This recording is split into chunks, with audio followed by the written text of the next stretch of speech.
আরজিকর হাসপাতালে আর্থিক দুর্নীতি মামলায় প্রাক্তন অধ্যাপক সন্দীপ ঘোষের আর্জি খারিজ করেছে হাইকোর্ট। এই সংক্রান্ত নির্দেশ পুনর্বিবেচনা করা হবে না বলে জানিয়ে দিয়েছে হাইকোর্টের বিচারপতি তীর্থঙ্কর ঘোষ।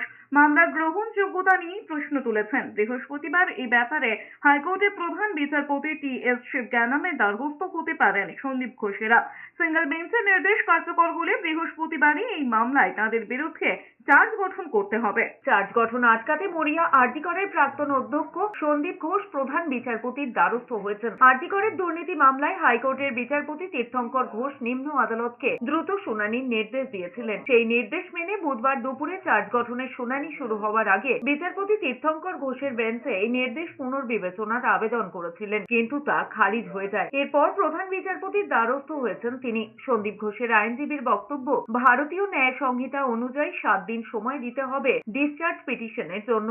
তাদের প্রায় 20,000 পাতার চার্জশিট দেওয়া হয়েছে, যা পড়ার সময় দেওয়া হয়নি বলে অভিযোগ। কিন্তু বিচারপতি তীর্থঙ্কর ঘোষ পাল্টা বলেছেন, কিছু বলার থাকলে নিম্ন আদালতে গিয়ে বলতে, তাই আগের নির্দেশ পরিবর্তন করা হবে না। ঠিক তারপরে ওই নির্দেশ চ্যালেঞ্জ করে প্রধান বিচারপতির দ্বারস্থ হয়েছেন আরজিকর হাসপাতালের প্রাক্তন অধ্যক্ষ। আরজিকরের চিকিৎসককে ধর্ষণ খুনের অভিযোগের মধ্যে হাসপাতালে আর্থিক দুর্নীতির বিষয়টি সামনে আসে। সেই মামলায় সন্দীপ ঘোষ, বিপ্লব সিং, অফসার আলী, সুমন হাজরা, আশিস পান্ডেকে গ্রেপ্তার করে সিবিআই।